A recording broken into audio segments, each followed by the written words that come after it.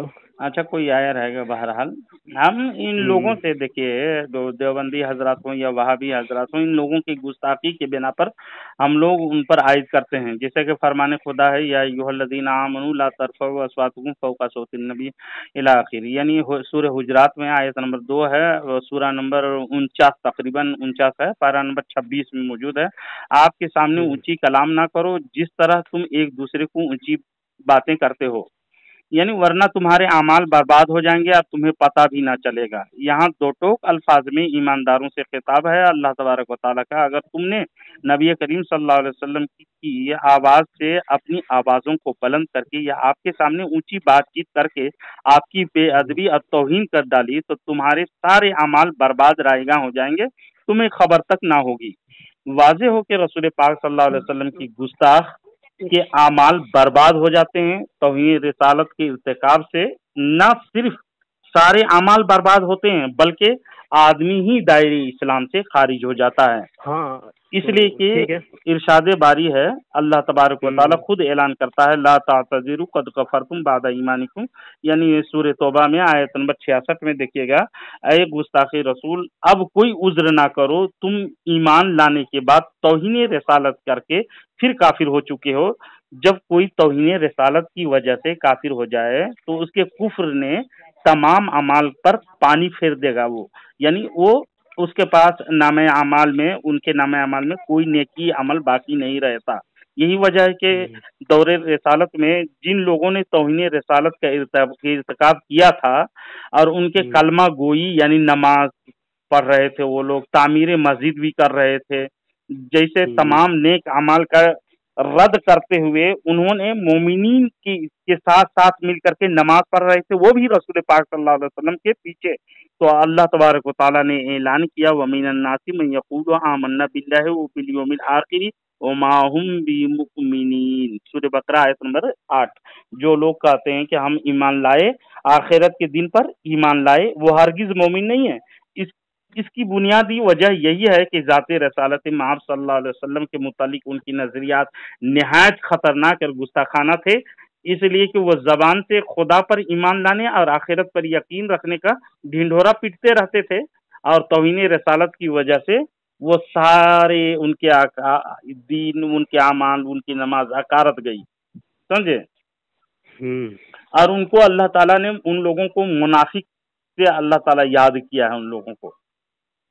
تو دیکھتے ہیں یہی مینو ان دیوبندیوں میں کہ ساری چیز کتابوں میں موجود ہے، ان کو دکھاتے ہیں، جواب ہی نہیں دیتے ہیں اور غلط بھی کہتے ہیں، پھر بھی توبہ نہیں کرتے، تو ان کے لیے اللہ تبارک و تعالیٰ نے ارشاد فرمایا ان المنافقون فی الدرک الاسفل من النار، ہے نا، منافقین بارگاہ رسالت میں توہین کرنے والوں کے لیے جہنم کا سب سے نچلے طبقہ ہے۔ تو جو جس جماعت سے جو تعلق رکھتا ہے، جس جماعت میں جانے کی پسند کرتا ہے، ان کے اچھائیاں کو دیکھ کر کے، ظاہری کو دیکھ کر کے جاتا ہے، حالانکہ اندرونی بالکل کھوکھلے ہیں، اس کے نماز روزہ کچھ بھی قبول نہیں ہوگا، جیسے حدیث پاک میں موجود ہے، میں نے آپ کو بتایا۔ تو اس واسطے ہم دیوبندیوں کے پیچھے ہرگز ہم ادا نہیں کرتے نماز، اپنی نمازوں کو کیوں برباد کریں گے جبکہ دلائل موجود ہیں۔ اب دیکھیے یہاں پہ مطلب ایکچولی بات یہ ہے نا کہ زیادہ تر یہاں پہ حافظ مطلب دیوبند یا پھر دیوبند کے زیادہ دکھتے ہیں، مطلب سنی کے متعلق تو مجھے پتہ ہے کہ 3-4 ہی حافظ ہوں گے گاؤں میں، تو جو پڑھاتے ہیں تو ہم لوگ پڑھ لیتے ہیں، اب کیا کریں، مطلب اب اکیلے پڑھ لیتے ہیں، اکیلے پڑھنے میں نہیں، ان کے اچھا نہیں پیچھے لگتا نا۔ آج سے ان کے پیچھے آپ ہرگز نہیں پڑھیں گے، اگر ان کو حق جانتے ہوئے اگر پیچھے پڑھیں گے تو آپ کے بھی ایمان غارت ہو جائے گا۔ ابھی مسئلہ تو یہ چل رہا ہے، مطلب نئے حافظ کے لیے بول رہے ہیں کہ ہاں نئے حافظ کو بلایا جائے، ابھی دیکھیے کیا کرتے ہیں۔ اچھا یہ اب ایک چیز اور میں پوچھنا چاہتا ہوں، یہ بتائیے کہ مدد مانگنا جائز ہے؟ مطلب جیسے لوگ خواجہ گدی نواز سے مانگ لیتے ہیں۔ جی اور حضرت علی رضی اللہ تعالیٰ عنہ سے مانگ لیتے ہیں، تو کیا یہ مانگنا صحیح ہے؟ جی بالکل صحیح ہے، درست ہے، ان کے حوالے آپ کو میں دوں گا اس میں۔ ٹھیک ہے، آپ یہی واٹس ایپ نمبر ہے میرا، جی جی ٹھیک ہے، آپ سینڈ کر دیجیے گا، میں دیکھ لوں گا بعد میں۔ آپ کو ٹھیک ہے، اس میں جی میں شام کو بات کرتا ہوں، میں فری نہیں ہوں ابھی تھوڑا دیر کے لیے، میں شام کو آپ سے مغرب بعد جی انشاءاللہ بات جی کرتا ہوں، ٹھیک ہے؟ مدد کے متعلق ہی آپ بات کیجیے، ایک ٹاپک اٹھائیے گا نا، تو اس میں جب تک آپ کو تسلی نہ ہو تب تک اسی میں بات کرتے رہیے، مدد کے متعلق جسے بات کیجیے گا۔ شام میں کتنے ٹھیک بجے ہے، بات کریں گے آپ؟ شام میں وہی مغرب بعد، مغرب کے بعد آپ کے یہاں مطلب نماز 7 بجے قریب۔ 7 یعنی 7 سوا 7 بجے کیجیے گا، ہے نا؟ ہاں، 7 سوا 7۔ انشاءاللہ العزیز مدد کے متعلق، قبر میں زیارت کے متعلق، آپ کو چادر چڑھانے کے متعلق بہت سارے اعتراض کرتے ہیں اس کے بارے میں، جیسے عرس کے بارے میں، فاتحہ کے بارے میں کیوں کرتے ہیں، یہ فروعیات مسائل ہیں حالانکہ، اور ان لوگ شرک کا فتویٰ دیتا ہے، جسے مدد کے بارے میں جو مدد مانگتے ہیں نا، تو شرک کا فتویٰ ان لوگوں کا موجود ہے کہ ہاں یہ شرک ہے، مدد مانگنا صرف مجھے اللہ سے دیکھیے، مانگنا چاہیے، کیا کر کے ہاں کہتے ہیں۔ یہی میں یہ سوچتا ہوں نا کہ کہیں مطلب کہ جانے انجانے میں ایسا کچھ نہ ہو جائے، جیسے کہ میں مدد مانگ لوں یہاں سے یا کچھ بول دوں تو پھر اللہ پاک ناراض نہ ہو جائے۔ کاہے کہ جی میں تو جی یہ سمجھ رہا ہوں کہ چلو یہ میں نے سنا تھا یہ جائز ہے، چلو ٹھیک ہے میں نے کر لیا، لیکن حقیقت اس کا کیا ہے، وہ جائز ہے ناجائز ہے، یہ بڑا کنفیوژن ہے یہاں پہ۔ جی جی بالکل، میں آپ کو جواب دوں گا، جیسے کہ قرآن مقدس کا حافظ ہیں آپ؟ نہیں حافظ نہیں ہے، بس عالم ہوں۔ سورہ مائدہ کھولیں اور سورہ نمبر 5 ہے، اور آیت نمبر 55 پڑھیں۔ سورہ مائدہ کیا آیت نمبر 55، اور سورہ نمبر 5 ہے یہ۔ ٹھیک ہے، میں دیکھتا ہوں، آپ مطلب جتنا بھی میں مطلب جو قرآن حدیث سے ہی دلیل پروف، دوں گا آپ کو، ہاں جو تاکہ قرآن پروف ہے حدیث نا، سے جو الگ ہو جائے نا، اور وہابیوں کے کچھ کتابیں موجود ہے، اور دیوبندیوں کے تو بہت ذخائر موجود ہیں کتاب کے، کہ ان لوگ ٹھیک ہے، شرک کا فتویٰ لگاتے ہیں، تو ان کا شرک کا فتویٰ اپنے اکابرین پہ پڑھتے ہیں۔ جی ٹھیک ہے، آپ بھیجیے گا، میں شام کو دیکھتا ہوں پھر، ٹھیک ہے؟ آیت میں بتا دوں گا، آیت یہ ہے، حدیث ہاں، نمبر بھی آپ بتا دوں گا۔ آیت نمبر ہی بتا دیجیے گا، میں دیکھ لوں گا پھر شام کو۔ جی جی جی جی تو آپ شام میں 7:15 بجے آپ کو کال کرتا ہوں انشاءاللہ، ٹھیک؟ ٹھیک ہے انشاءاللہ، ٹھیک ہے، رکھتا ہوں، ٹھیک ٹھیک ٹھیک، السلام علیکم۔ وعلیکم السلام۔